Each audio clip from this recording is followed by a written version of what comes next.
Bismillahirrahmanirrahim. Assalamualaikum warahmatullahi wabarakatuh.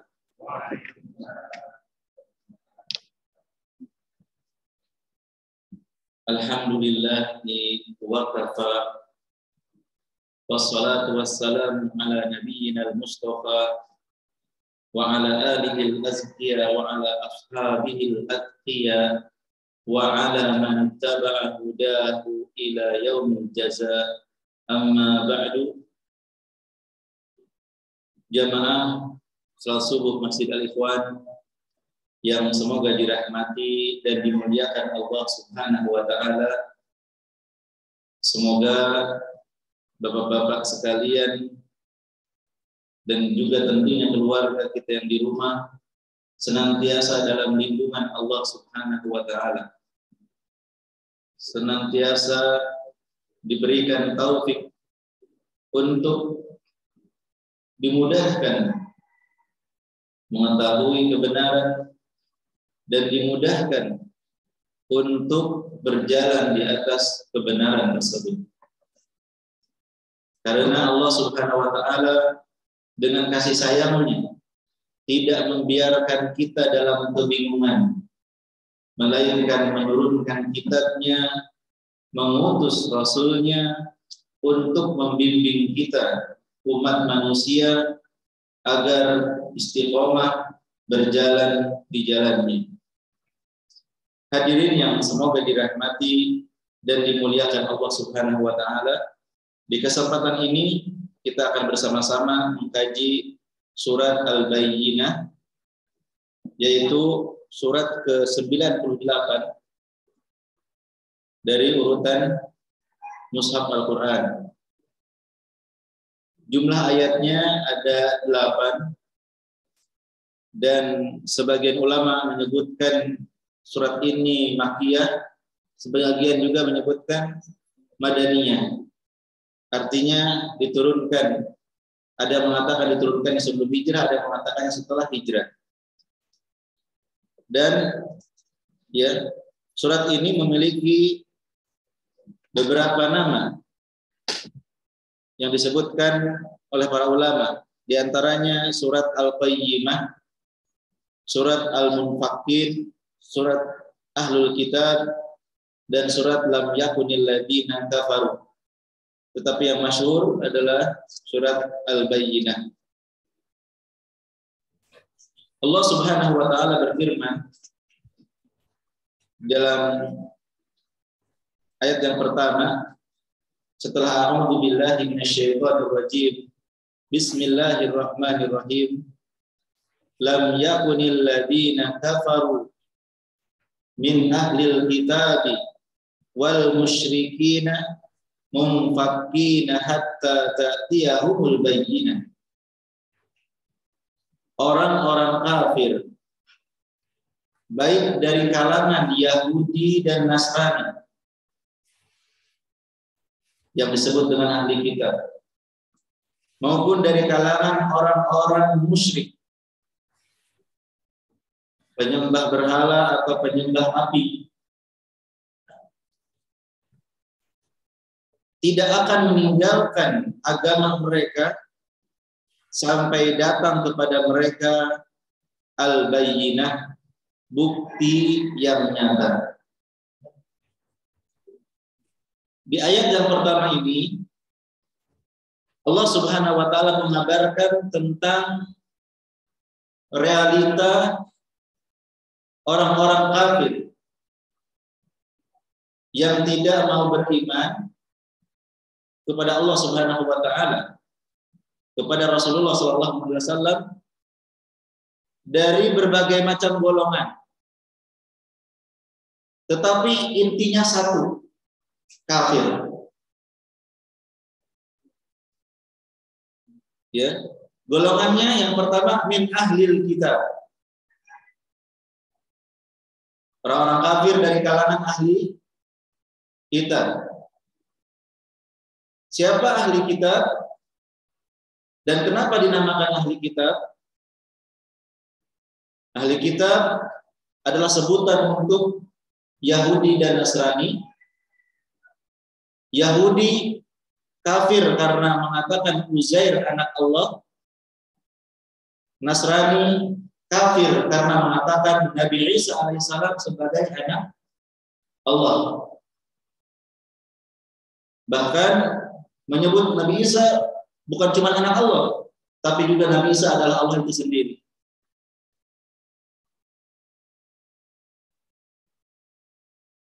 Dari kalangan ahli kitab. Disebut ahli kitab karena mereka diturunkan Alkitab, yaitu Taurat untuk Yahudi, Injil untuk Nasrani, tetapi mereka merubahnya, menggantinya. Yuharrifunal kalimah an mawadhi'ih.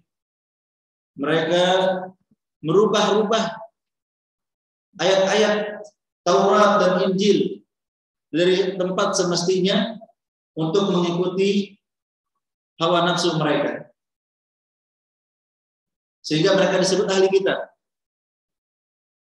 Adapun yang kedua, wal musyrikin, dan orang-orang musyrik selain daripada ahli kitab, yaitu yang tidak diturunkan kitab kepada mereka.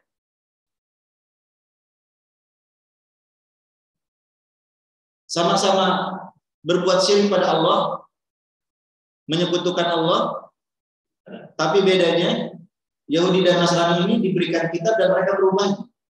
Kalau yang satunya lagi tidak ada kitab yang diturunkan, dan mereka menyembah berhala, menyembah api seperti Majusi, ya, mereka semua tidak akan meninggalkan kekafiran mereka sampai datang bukti yang nyata seharusnya. Mengapa? Karena baik ahli kitab maupun orang-orang musyrik, mereka mendambakan kedatangan Nabi Shallallahu Alaihi Wasallam. Mereka mengatakan akan datang kepada kita Nabi terakhir. Mereka menantikan. Ahlul kitab mengira Nabi terakhir dari kalangan mereka, Bani Israel. Ya. Tapi ketika datang kepada mereka, nah nanti akan dijelaskan di ayat selanjutnya. Apa bukti yang nyata tersebut? Rasulun minallah yatlu suhufan mutahharah. Bukti yang nyata tersebut adalah seorang rasul dari Allah Subhanahu wa taala, yaitu Nabi Muhammad sallallahu alaihi wasallam. Artinya kerasulan bukan usaha manusia. Murni kenabian dan kerasulan itu dipilih oleh Allah. Allah berfirman, Allahu yastafi minal malaikati rusulan wa minan nas. Allah memilih rasul dari kalangan malaikat juga dari manusia. Dari malaikat Allah pilih malaikat Jibril sebagai penyampai wahyu. Dari manusia Allah pilih dari para nabi dan rasul tersebut. Rasulun minallah. Bukan sesuai kehendak, yuk kita jadi rasul, atau kita angkat dia jadi rasul, tidak. Masyarakat Quraisy tidak pernah mengangkat Rasulullah jadi rasul. Ahli kitab juga tidak bisa mengangkat seseorang jadi rasul. Allah Subhanahu wa taala yang memilih seseorang jadi rasul dengan menurunkan wahyu kepadanya. Yang mana di antara tugasnya yatlu suhufan mutahharah, membacakan lembaran-lembaran yang suci, yaitu Al-Quran yang akan terjaga sampai hari kiamat. Sebagaimana dalam surat Al-Hijr ayat 9 Allah Subhanahu wa taala berfirman, "Inna nahnu nazzalna dzikra wa inna lahu lahafizun." Sesungguhnya kamilah yang menurunkan Al-Quran dan pasti kami pula lah yang akan menjaganya. Al-Quran tidak bisa dipalsukan, tidak bisa ditambah ataupun dikurangi. Kalau ada yang merubah harokat saja akan ketahuan. Harokat yang tadinya dhammah jadi fathah misalnya. Apalagi merubah huruf, apalagi merubah kata, akan ketahuan, Pak. Karena Allah menjaganya melalui hafalan para penghafal Quran, melalui mushaf yang diteliti oleh para ulama dan dijaga keasliannya. Di Indonesia sendiri ada Lajnah Pentashih Al-Quran. Mushaf-mushaf yang diedarkan harus diteliti, dikoreksi ya oleh Lajnah Pentashih Al-Quran. Ini untuk menjaga.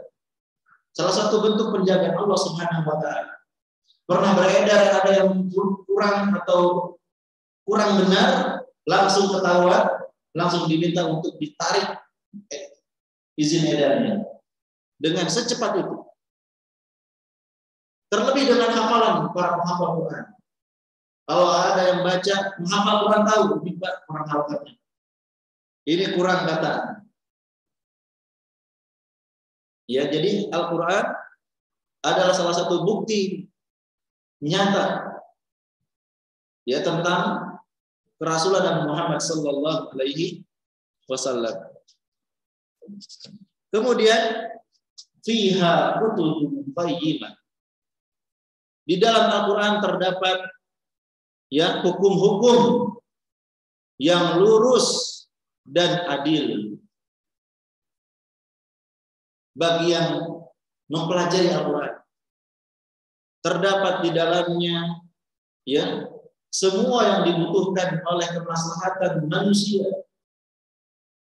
untuk akhirat mereka maupun untuk dunia mereka, untuk memperbaiki akhlak manusia, untuk memperbaiki tatanan sosial manusia, perekonomian manusia, semuanya di dalam Al-Quran ada. Masalah jual beli, masalah riba yang menghancurkan dan membinasakan.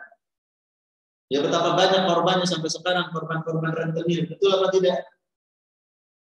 Betapa banyak korban-korban penyitaan oleh rentenir yang formal maupun non formal. Karena rentenir seakan-akan untuk yang non formal saja. Padahal ada lembaga yang formal, diresmikan, diakui, tapi intinya sama. Memberikan pinjaman sekian harus dibayar sekian dengan riba sekian persen. Itu merusak dan merugikan masyarakat. Betapa banyak yang menangis rumahnya disita. Betapa banyak yang menangis ya tanahnya diambil paksa. Nah, dalam Al-Quran sudah dijelaskan semuanya.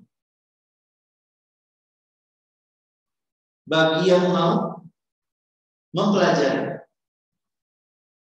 Tapi yang mau belajar itu sedikit. Yang mau baca saja sedikit. Yang baca saja belum tentu mempelajari. Ya, kalau di sini alhamdulillah minimal 1 bulan sekali kita belajar Al-Quran. Memahami apa yang Allah inginkan. Apa maksud dari firman Allah? Ya. Sebagian manusia meninggalkan Al-Quran. Sudah nggak peduli. Al-Quran hanya sebatas ada di rak-rak. Membacanya tidak, mempelajari, memahaminya juga tidak. apalagi mengamalkan. Sebagian lagi mengira Al-Quran itu tidak perlu dibawa dalam kehidupan. Cukup itu dibaca dapat pahala selesai. Ya kalau ada perintah dalam Al-Quran tidak perlu dilaksanakan katanya. Kalau ada larangan nggak usah ditinggalkan. Naudzubillah. Padahal Al-Quran ini kitab hidayah. Dzalikal kitab la raiba fihi hudal lil muttaqin. Inilah kitab Al-Quran yang tidak ada keraguan di dalamnya sebagai petunjuk bagi orang-orang yang bertakwa. Bagaimana kita mau menjadikan petunjuk kalau kita tidak mau mempelajarinya? Wa ma tafarraqal ladzina utul kitab illa min ba'di ma ja'atuhumul bayyinah. Dan tidaklah ahlul kitab Yahudi dan Nasrani terpecah belah kecuali setelah datang kepada mereka bukti yang nyata. Mereka menantikan bukti yang nyata. Setelah datang, sebagian beriman, sebagian tetap dalam kekufuran, sehingga mereka pun terpecah belah. Jadi terpecah belahnya setelah mengetahui mana yang benar, mana yang salah. Ada yang mengikuti yang benar, ada yang mengikuti yang salah. Ada di antara mereka beriman kepada Rasulullah, Abdullah bin Salam, Ka'ab al-Ahbar, dan lain sebagainya. Ada di antara mereka tetap kekeh, bahkan memusuhi Rasulullah SAW dan kaum muslimin. Ya. Seperti permusuhan orang Yahudi di Madinah yang ingin membunuh Rasulullah SAW. Dan kita kaum muslimin diperintahkan untuk bertoleransi, bahkan saling tolong menolong tanpa melihat perbedaan agama. Rasulullah SAW ke Madinah, di sana ada orang musyrik, ada orang Yahudi, ada orang Nasrani. Maka Rasulullah mengajak untuk bersepakat. Kita sama-sama penduduk Madinah harus jaga perdamaian. Saling tolong menolong, jangan saling menyerang, jangan saling menyakiti. Kalau ada musuh yang menyerang kita halau bareng-bareng. Itu kesepakatannya. Tapi apa yang terjadi?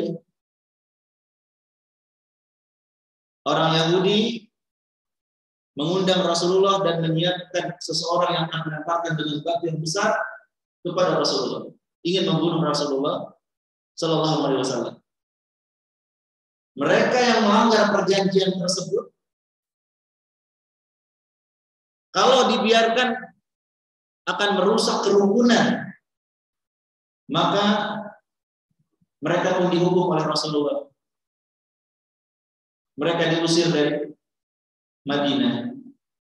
Dan Yahudi sendiri bukan penduduk asli Madinah. Mereka datang ke Madinah karena mereka membaca dalam Taurat akan muncul Nabi akhir zaman di daerah yang banyak pohon kurmanya. Maka mereka mencari-cari, maka dapatlah Madinah. Sehingga mereka itu standby untuk menyambut Nabi terakhir. Betapa kagetnya mereka, orang Yahudi, kok bukan dari Bani Israel, kok dari orang Arab. Maka mereka pun kufur, tidak mau beriman kepada Nabi yang telah dikabarkan dalam Taurat tersebut. Jadi mereka bukan penduduk asli, mereka datang ke Madinah. Nah, ketika mereka berkhianat ingin membunuh Rasulullah, maka mereka harus diberikan pelajaran agar yang lain tidak ikut-ikutan. Diusirlah mereka dari Madinah. Itu asal-usul. Jadi Rasulullah tidak serta-merta memerangi Yahudi di Madinah itu. Bahkan diajak bergandengan tangan, bareng-bareng lakum dinukum waliyadin, masing-masing menjalankan ibadah sesuai dengan keyakinannya. Jangan ganggu orang Islam tidak boleh juga mengganggu agama yang lain, bareng-bareng. Tapi kalau ada yang berkhianat, umat Islam lagi sholat, tiba-tiba diserang, dibakar masjid seperti itu, apakah boleh dibiarkan? Tentu tidak boleh dibiarkan. Harus diberikan pelajaran, harus diberikan hukuman, ya, agar tidak terulang. Dan tidak pernah Islam mengajarkan sedikit pun, sekalipun, baik dalam Al-Quran, dalam hadis, untuk menyerang orang lain tanpa sebab. Betul apa tidak, Pak? Dalam perang saja, Islam melarang merubuhkan tempat ibadah orang lain. Dalam perang, ketika perang berlangsung, tidak boleh menghancurkan tempat ibadah orang lain. Tidak boleh menebang pohon tanpa keperluan. Artinya jangan bikin kerusakan. Perang dalam Islam itu. Itu ketika perang. Bagaimana ketika nggak perang? Kalau ada yang ngaku-ngaku Islam menghancurkan tempat ibadah, menghancurkan tempat wisata, itu bukan ajaran Islam. Walaupun dia ngaku-ngaku Islam. Islam terlepas diri dari sikap-sikap perusakan seperti itu. Pengeboman di tempat ibadah orang lain, di gereja misalnya, atau di tempat umrah, atau di mana. Itu bukan ajaran Islam. Nggak pernah Islam mengajarkan seperti itu. Kalau perang saja nggak boleh menghancurkan, bagaimana dalam kondisi tidak perang? Ya. Jadi, inilah kondisi kaum muslimin dengan ahli kitab yang bergandengan tangan, dijelaskan hukum-hukum. Wa ma umiru illa liya'budullaha mukhlishina lahud-din hunafa'a wa yuqimus sholata wa yutuz zakat wa dzalika dinul qayyimah. Dan tidaklah mereka itu diperintahkan semuanya, ya, kaum muslimin, ahli kitab, orang musyrik, mereka itu tidak diperintahkan oleh Allah kecuali liya'budullaha mukhlishina lahud-din. Hanya diperintahkan untuk beribadah kepada Allah pencipta mereka. Tidak kepada malaikat, tidak kepada nabi, tidak kepada orang soleh, tidak kepada kuburan, tidak kepada pohon, tidak kepada bebatuan, tidak kepada jin, tidak. Liya'budullaha, hanya beribadah kepada Allah saja. Mukhlishina lahud-din, dengan mengikhlaskan ibadah untuknya. Ya. Kenapa? Agama yang lurus dan mendirikan sholat yang mendekatkan hamba dengan Rabb-Nya. Karena hamba kalau jauh dari Allah gersang. Kita kalau jauh dari Allah, hati kita gersang. Enggak tenang, enggak bahagia. Dengan sholat, hati kita menjadi tenang. Kenapa? Kita bermunajat dengan Allah. Bagi yang khusyuk sholatnya tentunya. Rasulullah SAW selalu meminta kepada Bilal, ya Bilal, arifna bis sholat. Wahai Bilal, istirahatkan kami dengan sholat. Sholat itu penenang jiwa. Bahkan sebagian sholat menanti waktu sholat baru selesai sholat. Gak cukup dengan yang wajib mereka. Mereka ingin sholat sunnah juga. Karena kebutuhan sholat itu. Berbeda dengan sebagian orang, seakan-akan sholat itu beban. Capeknya, malesnya. Padahal apa yang dicapaikan dari sholat, coba Pak? Angkat beban juga enggak. Kita cuma berdiri sholat. Ruku, sujud, itu beratnya seperti apa? Kita enggak bawa sekarung, ya, padi atau beras kan enggak. Tapi kenapa bisa dianggap berat?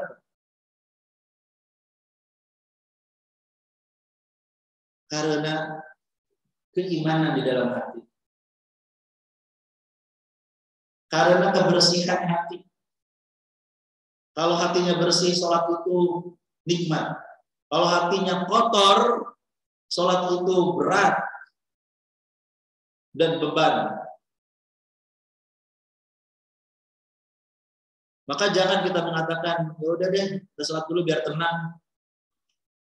Biar tenang di sini maksudnya apa? Terlepas dari beban atau tenang bermunajat sama Allah gitu.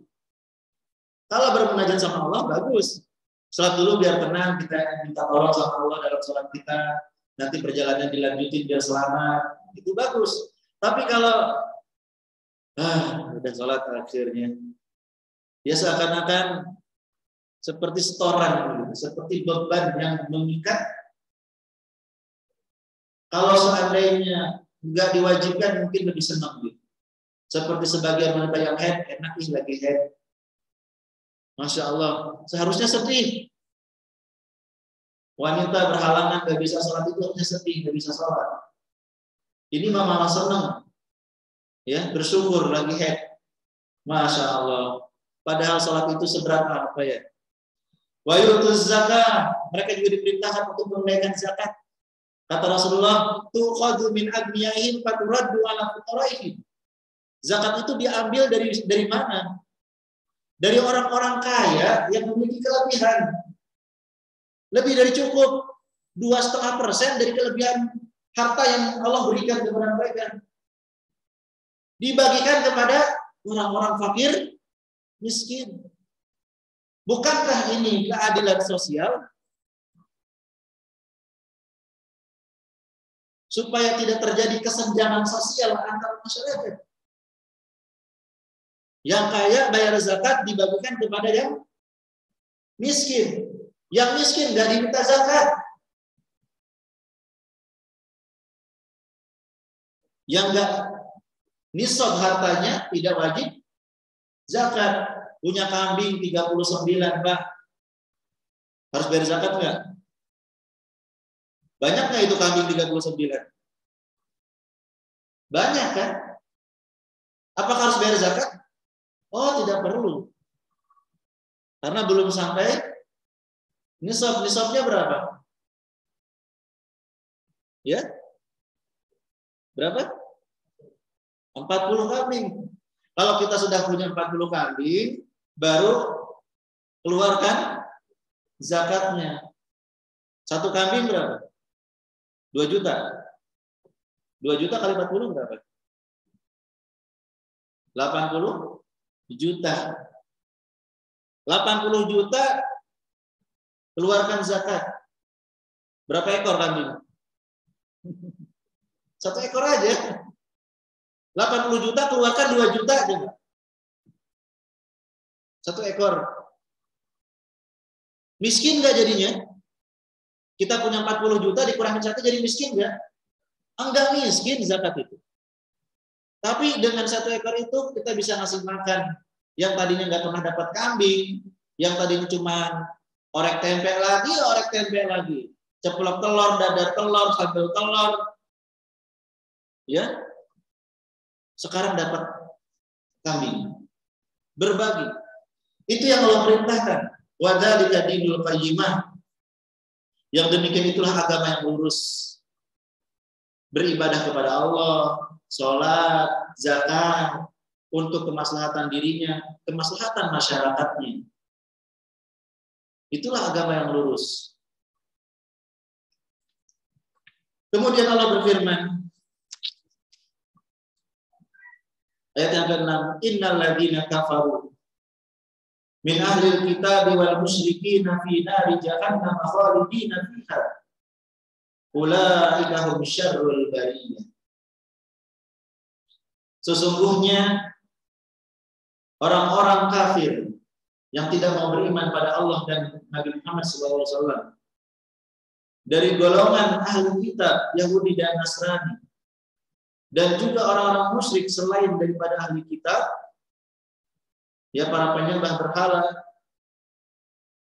atau tidak mau menyembah apapun termasuk menyembah Allah, ya maka mereka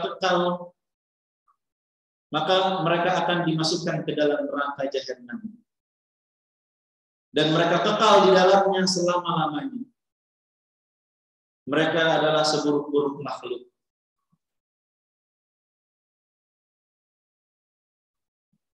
Mohon dipahami ayat ini dengan baik dan benar. Jangan sampai ayat ini diselewengkan, dipahami sehingga menimbulkan kesalahpahaman dan mengakibatkan munculnya bibit-bibit radikalisme, ekstremisme, apalagi sampai terorisme.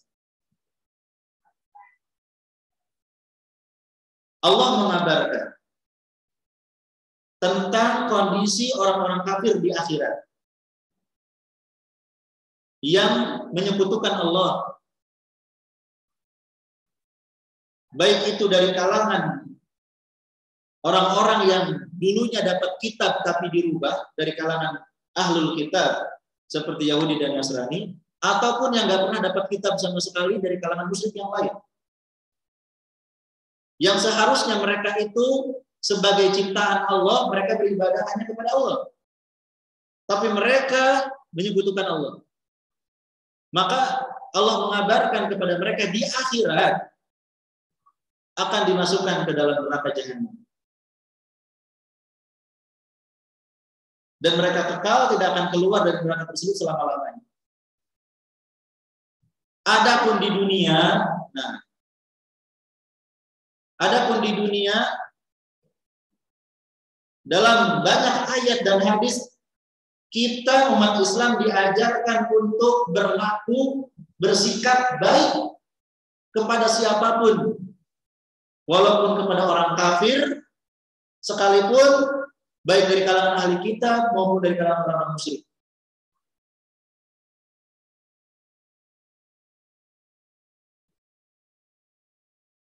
Di antaranya, di antara dalil yang menunjukkan kita harus berbuat baik, berbuat adil, tidak boleh menyakiti mereka, adalah firman Allah Subhanahu wa taala di dalam surat Al-Mumtahanah ayat 8. Perhatikan baik-baik. Dalam surat Al-Mumtahanah ayat 8, Allah mengajarkan kita berbuat baik kepada orang kafir sekalipun, selama mereka tidak memerangi kita.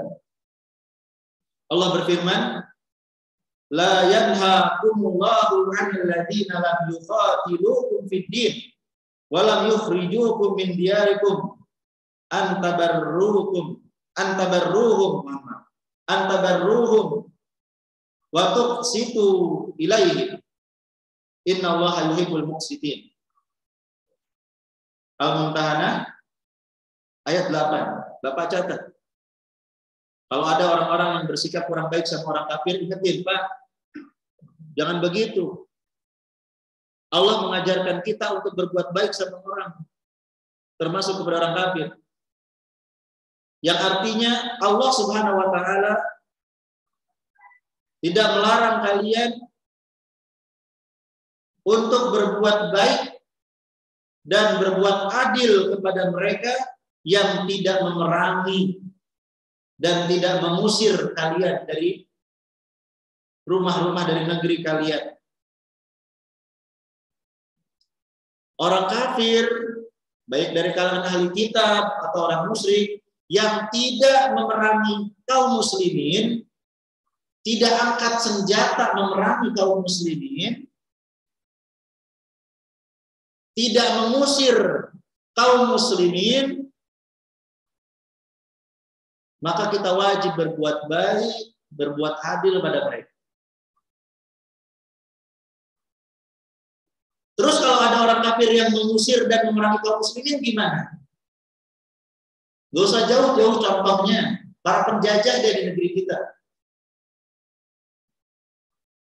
Mereka datang ke sini bawa duit apa bawa senjata? Bawa apa? Awalnya bawa duit, beli rempah-rempah. Lama-kelamaan, bawa apa mereka ke sini? Bawa persenjataan, kan? Bawa tank, bawa pesawat tempur, bawa tembakan, bawa meriam untuk menguasai Nusantara. Dari Sabang sampai Merauke. Ada yang mendarat di Kalimantan, ada yang mendarat di Banten, ada yang mendarat di Aceh, ada yang mendarat di Maluku, ada yang mendarat di Irian, semua datang bawa senjata, menguasai, merampas harta, mempekerjakan paksa, membunuh yang mereka ingin bunuh, merusak kehormatan para wanita, sehingga muncul bayi-bayi tanpa bapak, yang nggak jelas bapaknya maksudnya. Betul apa tidak ini, kisah ini? Kita belajar sejarah. Orang-orang kafir datang ke negeri kita. Ya, di saat kaum muslimin hidup tenang dengan kerajaan-kerajaan mereka. Dari Samudra Pasai di Aceh sampai kerajaan di Ternate. Mereka datang, mereka memerangi, mereka membunuh, mereka menculik, mereka mengusir para pejuang kita. Ya, ada yang dilemparkan ke pulau ini, pulau itu, semau mereka. Apa yang harus kita lakukan? Diam dengan kehinaan? Rela dengan kehinaan? Rela dengan kezaliman? Atau angkat senjata? Pilih mana, Pak? Kalau udah kejadian seperti itu, orang-orang kafir menguasai negeri kaum muslimin, membunuh laki-lakinya, merusak kehormatan wanitanya, merampas hartanya. Apa yang harus dilakukan seorang muslim? Diam gitu? Kita tiru para pejuang kita, para pahlawan kita. Merdeka atau mati. Hidup mulia atau mati syahid. Bukan hidup dengan kehinaan. Bukan hidup menjadi kacung-kacung penjajah. Walaupun dengan persenjataan apa adanya. Walaupun dengan bambu runcing, sedangkan mereka pakai meriam. Kita lihat kalau film-film sejarah, ya, musuh pakai pesawat, para pejuang sembunyi, ya, dengan senjata yang sangat sederhana. Itu kan terdokumentasikan. Jadi kalau mereka memerangi, mereka mengusir, wajib bagi kaum muslim untuk melawan. Jangan jadi penakut dan pengecut. Jangan cari aman. Udah, daripada kita mati ketembak, lihat anak istri diperkosa. Ya, lihat tetangga dilecehkan. Hidup dalam kehinaan, ketakutan. Itu bukan mental pejuang bangsa kita. Bangsa kita dilatih untuk menjadi pejuang, walaupun harus bergerilya, walaupun dengan bambu runcing sekalipun. Inilah spirit Islam. Orang datang, kita sambut. Mau damai, mau jual beli silahkan, mau bertetangga silahkan. Tapi orang datang untuk berperang, mau menindas kita lawan. Ya. Jadi seperti itu, Pak. Di dunia kita harus berbuat baik kepada orang kafir sekalipun. Bertetangga, kata Rasulullah, tetangga yang kafir itu punya hak sebagai tetangga. Kalau tetangga muslim punya dua hak, tetangga dan juga dia saudara muslim. Kalau kerabat yang muslim, dia punya tiga hak. Dia tetangga, dia kerabat, dia seorang muslim. Maka tidak boleh mengganggu tetangga walaupun dia berbeda agama. Kita tetap rukun, saling sapa, saling membantu, walaupun berbeda agama. Jadi bukan kebencian. Melihat orang kafir jangan dengan tatapan kebencian dan permusuhan. Selama dia nggak memusuhi kita, selama dia nggak memerangi kita, kita harus saling menghormati. Rasulullah SAW adalah contoh terbaik. Beliau bermuamalah dengan orang Yahudi. Bahkan ketika seorang Yahudi itu sakit, Rasulullah menjenguk. Pernahkah Bapak mendengar kisah itu? Rasulullah menjenguk orang Yahudi. Ya. Rasulullah meninggal dunia dalam kondisi baju besinya itu lagi digadaikan sama orang Yahudi. Ada muamalah pinjam meminjam, gadai, bisnis dengan orang-orang kafir. Berdampingan. Rasulullah itu nggak ada masalah dengan orang kafir, itu nggak ada masalah. Yang masalah itu orang kafir itu yang mengkhianati Rasulullah. Mereka memerangi, maka Rasulullah perangi. Mereka berbuat dolim, Rasulullah perangi supaya mereka nggak berbuat dolim terus. Kaum muslimin kalau diem aja ketika didolimi, nanti yang lain akan didolimi terus. Maukah kita hidup dalam ketidakamanan? Ya, sekarang Bapak alhamdulillah mau ke masjid tenang, jalan sendirian ke masjid subuh-subuh tenang. Bagaimana kondisi kalau ketika Bapak mau ke masjid saja Bapak rasa takut dibunuh oleh orang? Ya tentu kita bersyukur dengan keamanan ini. Nah, jadi di dunia tetap kita muamalah yang baik, Pak ya. Yang Allah kabarkan dalam surat Al-6 adalah keadaan mereka di akhirat. Justru ini sayang kita ke mereka. Kalau kita sayang ke mereka, saudara-saudara kita ini sebangsa atau setanah air, maka kita ingatkan mereka, janganlah terus-menerus dengan kesyirikannya, dengan kekufurannya. Beribadahlah kepada Allah yang menciptakan kita saja. Jangan beribadah kepada yang lain. Itu sebagai wujud sayang kita. Dengan bahasa yang lemah lembut, dengan sopan santun. La ikraha fiddin, tidak ada paksaan dalam agama. Didengerin silakan, diterima silakan. Enggak juga enggak mau. Ya, memberikan kebebasan. Ayat berikutnya, innal ladzina amanu wa 'amilus shalihat ulaika hum khairul bariyah. Sesungguhnya orang-orang beriman dan mengerjakan kebaikan. Ingat, kebaikan ini kepada seluruh makhluk. Ya, setelah kebaikan kepada Allah, juga kepada seluruh makhluk. Entah itu kepada orang beriman berbuat baik, kepada orang kafir juga berbuat baik, kepada hewan juga berbuat baik, kepada tanaman juga berbuat baik. Nggak merusak lingkungan. Ya, kalau ada ya lembaga yang berusaha untuk melindungi lingkungan hidup, itu sesuai dengan nafas Islam. Islam melarang untuk merusak lingkungan. Dalam perang aja pohon jangan ditebang. Bagaimana itu terumbu-terumbu karang mau dibom? Bagaimana ikan-ikan yang kecil-kecil mau diracun mati begitu saja? Ya, tanpa dimanfaatkan. Maka siapa yang beriman dan beramal soleh, mereka itulah sebaik-baik makhluk. Orang-orang kafir seburuk-buruk makhluk. Kenapa? Karena mereka ya tidak mensyukuri nikmat Allah Subhanahu wa taala. Allah berfirman dalam surat Al-A'raf ayat 179. Walaqad dara'na li jahannam katsiran minal jinni wal ins. Sesungguhnya kami jadikan isi neraka jahanam itu kebanyakan dari jin dan manusia. Lahum qulubun la yafqahuna biha. Walahum a'yunun la yubsiruna biha, walahum adhanun la yasma'una biha, ulaika kal an'ami bal hum adall, ulaika humul ghafilun. Sungguh kami jadikan isi neraka jahanam itu kebanyakan jin dan manusia. Mereka punya hati tapi tidak digunakan untuk memahami ayat-ayat Allah. Mereka punya mata tapi tidak melihat tanda-tanda kekuasaan Allah. Mereka mempunyai telinga tapi tidak digunakan untuk mendengar ayat-ayat Allah. Mereka itu, orang-orang seperti itu, seperti binatang ternak, bahkan lebih sesat dari binatang ternak. Binatang ternak saja berzikir pada Allah, bertasbih pada Allah.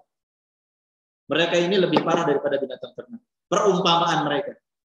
Ya bukan menyebut mereka seperti itu dalam kondisi, ya Bapak tidak boleh.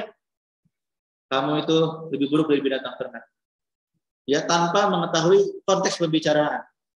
Dari sisi pemahaman terhadap ayat-ayat Allah, melaksanakan hak Allah kepada hamba-Nya, mereka itu lebih buruk dari binatang ternak. Adapun fisik, jangan pernah kita menghina manusia. Jangan pernah menghina karena warnanya, karena bentuknya. Ya tidak boleh. Kemudian ayat yang terakhir, apa balasan bagi orang yang beriman tersebut? Jazaohum 'inda rabbihim Jannatu 'adnin tajri min tahtihal anhar khalidina fiha abada radhiyallahu anhum wa radu'an dzalika liman khasyiya rabbah. Balasan mereka di sisi Allah adalah surga Aden. Kabar gembira bagi kita semua Bapak. Kalau kita beriman, kita beramal soleh, walaupun banyak ujiannya, walaupun banyak tantangannya, sabarlah. Karena balasannya itu surga Aden yang mengalir di bawahnya sungai-sungai dan kekal di dalamnya. Allah ridho kepada mereka, mereka pun puas dengan pemberian Allah. Yang demikian itu bagi mereka yang takut kepada Allah. Yang takut kepada Allah melaksanakan perintahnya dan meninggalkan larangannya. Nah inilah ya secara umum surat Al-Bayyinah menjelaskan tentang bukti nyata tentang Rasulullah SAW. Kemudian ada manusia yang mengingkari, ada yang belum beriman. Ada dua kelompok yang mengingkari dari kalangan ahli kitab, dari kalangan orang-orang musyrik dan lain sebagainya. Maka mereka harus kita sadarkan, beritahukan kepada mereka. Jika mereka tetap dengan kekafirannya, mereka itu ya bisa masuk dalam neraka jahanam dan kekal selama-lamanya. Tapi di dunia harus berbuat baik, di masyarakat harus baik kepada mereka. Ini tuh harus diulang-ulang gitu ya, supaya nggak salah paham. Satu sisi kita ngasih tahu kenyataannya, orang kafir di neraka, kata Allah. Tapi di dunia kita harus berbuat baik. Dalilnya banyak. Wajibnya kita berbuat baik yang di dunia, ya kepada mereka yang di dunia. Apalagi itu orang tua. Orang tua beda agama. Betul, jika mereka tidak segera bertaubat masuk Islam, mereka akan masuk neraka jahanam selama-lamanya. Itu di akhirat, Pak. Tapi di dunia apa kata Allah? Wa sahibuhuma fid dunya ma'rufa. Temani kedua orang tuamu yang kafir itu di dunia dengan sebaik-baiknya secara ma'ruf. Tidak bertentangan. Keyakinan kita orang kafir di neraka dengan keyakinan kita harus berbuat baik kepada orang kafir sekalipun. Tidak bertentangan. Ya. Maka ini bantahan kepada orang-orang liberal. Orang liberal mengatakan semua agama sama. Mau agama A, B, C sama, ujung-ujungnya surga. Itu bertentangan dengan ayat Al-Quran. Manakah yang harus kita ikuti? Ayat Al-Quran yang kita baca pagi ini, yang kita bahas, yang mengatakan orang kafir dari kalangan ini dan ini, ya, dari kalangan ahli kita dan musyrik itu di neraka jahanam, atau perkataan mereka semua agama sama dan semuanya akan masuk surga. Bapak percaya mana? Allah atau perkataan manusia? Percaya mana? Masih ragu dengan Al-Quran?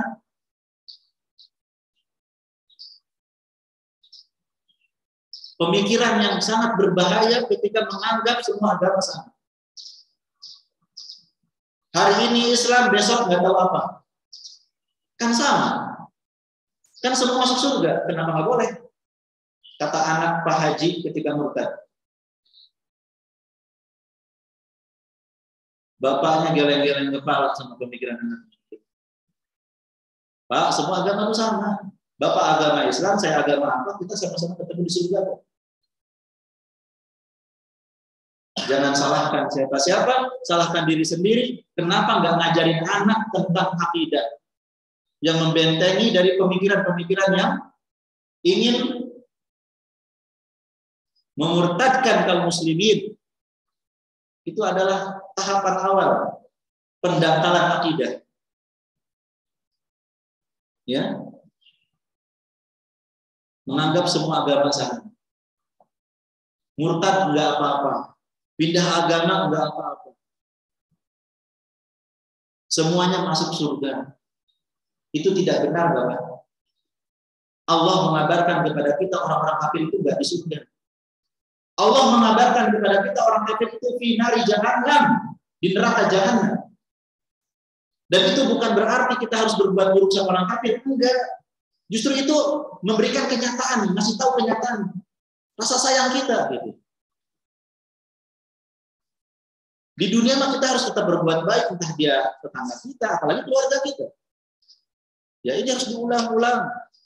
Jangan dipahami ketika kita mengatakan mereka di neraka jahanam berarti kita musuhan. Saya nggak mau bertetangga dengan ahli neraka. Bukan begitu. Bertetangga dengan siapapun. Walaupun berbeda agama, kita harus menjaga tetangga kita. Kita pulang dari pulang kampung, berikan oleh-oleh ke tetangga kita walaupun dia berbeda agama. Tetap senyum, tetap sapa, tetap kalau dia sakit kita jenguk. Kalau dia butuh bantuan kita bantu. Tetapi dalam keyakinan itu tidak ada. Ya, pencampur adukan. Kita ikut ibadah mereka, mereka ikut ibadah kita. Nggak perlu seperti itu. Toleransi itu bukan mencampur adukan agama. Hari ini di masjid, besok di tempat ibadah yang lain. Bukan seperti toleransi. Toleransi itu saling menghormati, saling menghargai, tidak mengganggu, tidak menyakiti, tidak menyinggung. Damai kita. Mereka-mereka yang teriak-teriak toleransi tapi tujuannya ingin mencampur adukan agama, justrulah yang menyebabkan tidak rukun di antara warga. Yang menimbulkan pro kontra akhirnya. Padahal kalau masing-masing beribadah sesuai dengan agamanya, tenang orang. Mereka juga nggak butuh ke orang Islam harus ikut ke tempat ibadah mereka. Nggak butuh mereka. Mereka juga terang-terangan nggak butuh ucapan selamat dari orang Islam. Kami tetap selamat kata mereka walaupun dari ucapan selamat. Santai aja gitu. Malah kitanya sendiri yang malah kepusingan. Ya seakan-akan ketakutan disebut nggak toleransi. Sehingga harus ikut-ikutan acara mereka, harus mengucapkan selamat di hari raya mereka. Bagaimana mungkin kita mengucapkan selamat kepada perayaan yang dianggap kelahiran Tuhan. Sedangkan kita tahu lam yalid walam yulad, Allah itu tidak melahirkan dan tidak dilahirkan. Ini udah beda keyakinan, udah beda ranah. Kita kerja bakti bareng, kita tolong menolong bareng, jenguk kalau sakit, senyum bareng, ngopi bareng. Tapi kalau masalah keyakinan masing-masing aja. Ya, jadi kita tengah-tengah Pak ya. Dalam bersikap kepada saudara-saudara kita sebangsa yang berbeda agama, tengah-tengah. Jangan ekstrim, jangan juga meremehkan. Yang meremehkan sampai akhirnya kita ikut lebur dalam agama mereka, ikut masuk di tempat ibadah mereka, ikut mengucapkan selamat kepada perayaan kekufuran mereka. Jangan sampai juga kita bersifat ekstrim, tidak mau bertetangga, tidak mau berteman dengan mereka, ya membenci mereka, mengusir mereka di dunia, tidak boleh. Allah lah yang memerintahkan kita untuk berbuat adil. Allah yang memerintahkan kita untuk berbuat baik kepada mereka-mereka yang berbeda agama sekalipun. Ya, dengan tetap menjaga keyakinan tanpa merusak keyakinan.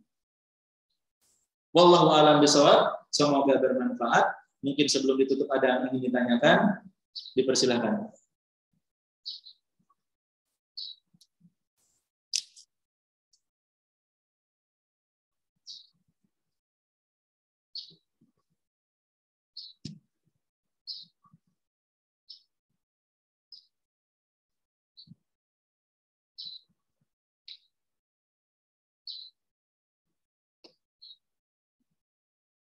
Bagaimana Pak? Ini tak ada pertanyaan berarti bisa paham semua atau bingung semua? Yang mana nih? Semoga tidak bingung ya. Insya Allah. Kalau masih ada yang mengganjal, ingin tanyakan, kesempatan untuk ditanyakan supaya nggak salah paham. Ya, terutama dalam praktek di keluarga, di masyarakat, ya, jangan sampai ada yang salah memahami ayat-ayat Al-Quran sehingga sikapnya jadi aneh, sikapnya jadi kurang baik kepada sesama manusia.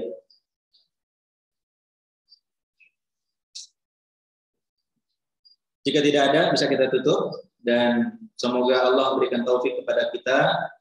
Terima kasih Bapak atas perhatiannya, mohon maaf atas kekurangan dan kekhilaafannya.